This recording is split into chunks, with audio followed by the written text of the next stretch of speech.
Mga kapuso, isa sa pinaka-stress sa katawan natin tuwing summer ay ang ating hair. Natutuyo, nasusunog at kung ano-ano pa.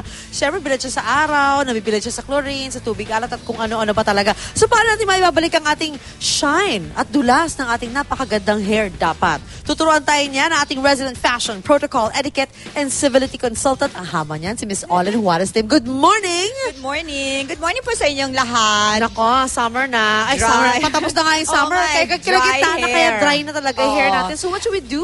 Well, obviously, minsan, no, talaga naman meron tayo mga ready nang nabibiling mga leave-on conditioner. marami But, na ngayon. syempre sa atin, ang solution ko is of course, do it yourself, no? Oo, parang Syempre, walang kung gastos medyo, naman. pagka medyo masyadong mahal, alam nyo, pwede pa kayong magpalambot ng buhok using only the ref. Yan ang inyong kaakiba, yung ref nyo. Okay, so, Refrigerator lang palang katapat number yan. one, Okay. okay, what do we have? Ito yung coconut oil, o yung virgin coconut oil, okay? It's a remedy for Diba? everything. Yes, remedy for everything. And then, naalala mo nung araw, meron to yung medyo mabaho-baho, Yeah. no? So ngayon, hindi Well, I actually like it. Parang nagugutom ako every diba, time. pero pag lalabas ka, parang naamoy-amoy ka pa. Amoy coconut ngayon, ka, oh. Kagaya niya, okay, pag yan ang nilalagay niya, Okay. okay, pwede kang lumabas sa beach and all, pwede kang mag-swim, you just put the coconut oil, okay, and then ibaban mo, Sige, okay? iban So, mo, ate. iban mo, itali yung mo hair. yan. So, lagay lalagay ng ka VCO. ng leave-on conditioner, okay, or lalagyan mo ng VCO, and then itatali mo, Magaban ka. ibaban mo. Okay. And then pwede ka na magpunta sa araw, Ah, okay? talaga? Yes. Okay. Pero In pag that nasa bahay way, ka?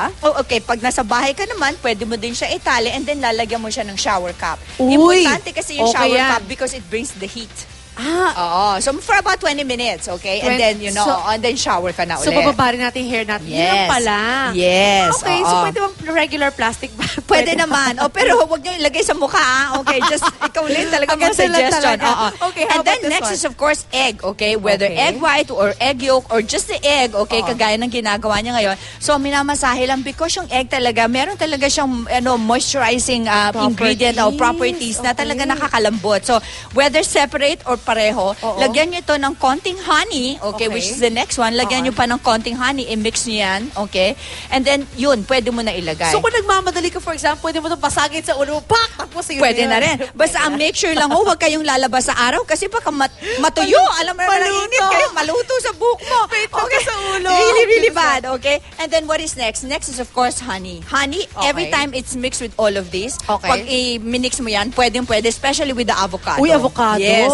I-mix mo yan, dalawang yan, pwede din. And of course, the last natin, yung ating moda, ang nilalagay naman niya, mayonnaise. Ha? Talaga? Yes, because di ba, with the fats, natural fats, and Oo. all, yan talaga yung may oil talaga siya na properties. Talagang, again, leave on nyo for 20 minutes, ibabalot nyo ng plastic shower cap, and then, yun, i-shower nyo na, i-shampoo nyo na with a mild shampoo, and then conditioner, and then, style as usual. Mayonnaise and yogurt. Yes, pwede. Which mayonnaise is, and that's yogurt. yeah. Oo. And then basta pair it off with the honey or with the coconut oil. Lagi meron siyang combination. It works very well. Uy, meron pa ako isa. Beer daw, pwede? Yes, ang beer kaya lang ako nga may ban. So baka ngayon yung balak, wag Wag mo sa muna election. ang beer pwede ho yan. Actually, yung beer pagka ni-leave on mo and then pwede ka mag-style, it really makes this bounce. Ito ko, beer to, amoy mo. Beer na beer. Wow, alam ko saan galing kagabi. Kasi syempre bago mag-ban, di ba? Oo O nga ayan, naman. nilagay ko na sa buhok So yung mga guys sa kanto, pwede palambutin ang hair nyo. Habang umiinom kayo, sige Mega lang. na. Oh, Di ba nakikita niyo bumabasa yan face eh? yung Nakikita inom niyo yan sa diretso. beach, they do that all the time. Yeah, that's Yes. true. That's true. Oh. Diretso sa balat kasi ano rin, di ba, nakaka-give you the golden tan.